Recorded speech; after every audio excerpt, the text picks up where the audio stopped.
अस्सलामुअलैकुम, क्या हाल है दोस्तों? ठीक हो? मैं हूं शाद हुसैन। तो तुसां वेदे पे साडा YouTube channel Malik Mushtaq vlog ते अज दे व्लॉग ते बड़ा ज़बरदस्त व्लॉग है। तुहानू विखाने के जेह्ड़े भाई सारे यूट्यूब चैनल वेदे पे यूट्यूब चैनल नू सब्सक्राइब कर लें ते जेह्ड़े पुराने मेरे आए उन्होंने वीडियो से लाइक कर लें, नवे यूट्यूब चैनल नू सब्सक्राइब कर लें ते ओके अल्लाह हाफिज़। गर्मी यार बड़ी है थाल दे विच, पहले नंबर ते गर्मी ते बड़ी है, दूजे नंबर लो बड़ी, क्योंकि लो थोड़ी गर्म हवा बड़ी ते गर्मी उतों है तो गर्म हवा है बड़ी।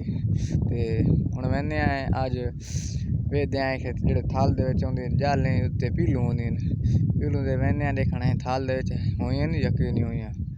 बड़ी गर्मी तो बड़ी इस वजह तो लिखन चेक करें वहाँ जो पीलू उत्ते भाई हैं या कई नहीं। चलते हैं हुण अग्गा जाल दुते मुकम्मल थानू विखावना कि पीलू होए या कोई नहीं होए। तो माशाअल्लाह मैं हुण पहुँच गया जाल उत्ते, देख सकते हो पिछू जाल है मेरे पिछू हेठ मोढे साइड तो उतों जाल मुकम्मल।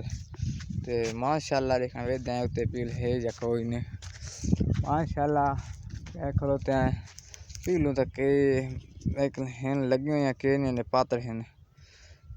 माशाअल्लाह बड़ी प्यारी जाल है, अच्छी घाटी छां है। तो माशाअल्लाह उत्ते चढ़ के वेदे देखा पीलू हैं या कई नहीं। हुण मैं इली साइड ते आ गया, हेठू मोढे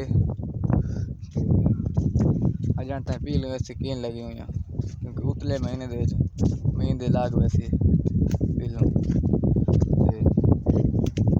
अस्सलाम वालेकुम, क्या हाल है दोस्तों? ठीक हो? तो मैं ठीक है अल्हम्दुलिल्लाह। फिर लगी और की लगी हुई पंजाबी बिराओ सरैकियों तो समेत पे सरैकी दे विच बहुत अच्छे बिलोग आ रहे अल्हम्दुलिल्लाह। सरैकी भाई यूट्यूब ते